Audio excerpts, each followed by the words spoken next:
Ico gisagara tuvuga sumugwa nk'iyindi, igisagara cyubatswe n'amaboko y'umwami wacu, umugwa wo mw'ijuru. Ibisagara byo mw'isi biba vyiza, ariko vyubatswe n'amaboko y'abantu.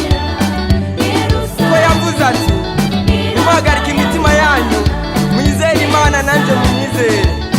Kuko ngiye kubategurira hanyu, muhira kwa data hari amazu menshi, kandi ko ngiye kubategurira hanyu nzogaruka kubajana, kugira ngo aho ndi abariho namwe muba. Amen.